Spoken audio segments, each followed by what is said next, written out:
Hi everyone, అందరూ ఎలా ఉన్నారు? నేనైతే చాలా చాలా బాగున్నాను. ఆఫ్టర్ లాంగ్ టైం అనుకుంటా ఒక చిన్న మినీ వ్లాగ్ అయితే పెడుతున్నా. అది కూడా ఈరోజు నేను లంచ్లోకి ఏం ప్రిపేర్ చేసుకున్నానో అది పెడుతున్నాను. ఎందుకో పెట్టాలనిపించింది, పెడుతున్నాను. సండే తెచ్చిన చేపల్లో కొన్ని ముక్కలైతే ఫ్రిడ్జ్లో దాచాను. ఈ వీక్ మధ్యలో మనకి ఎప్పుడైనా నాన్ వెజ్ తినాలనిపిస్తే ఫ్రై చేసుకుందామని చెప్పి. చికెన్ కానీ, మటన్, ఫ్రాన్స్, క్రాబ్ ఏదైనా కానీ నేను చాలా ఇష్టంగా తింటాను. Non veg లవర్ని. సో నేను చేసే రెసిపీస్ అన్నీ కూడా చాలా సింపుల్గానే ఉంటాయి. ఎక్కువ కాంప్లికేటెడ్ ఏమీ ఉండవు. కొద్దిగా అల్లం వెల్లుల్లి పేస్ట్, ఉప్పు, కారం, కొద్దిగా మసాలా వేసి మ్యారినేట్ చేసి ఒక హాఫ్ అన్ అవర్ పక్కన పెట్టుకొని ఫ్రై చేసేసాను. ఆ ఫ్రై చేస్తున్నప్పుడు ఆ స్మెల్ వస్తుంది చూడండి, అది కూడా నేను ఎంజాయ్ చేస్తాను. ఊహించుకోండి, ఇక నాన్ వెజ్ అంటే నాకు ఎంత ఇష్టమో.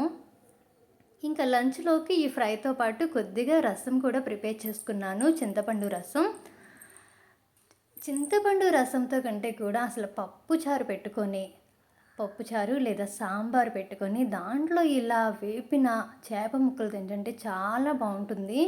కాకపోతే ఈరోజు నేను సాంబార్ అయితే చేసుకోలేదు, జస్ట్ చింతపండు రసం అయితే పెట్టుకున్నాను. ఎనీవే ఫుడ్ అయితే ఎంజాయ్ చేశాను. నాకు నచ్చిన ఫుడ్డు నేను ప్రిపేర్ చేసుకుంటాను, అట్లాగే అంతే ఇష్టంగా కూడా తింటాను.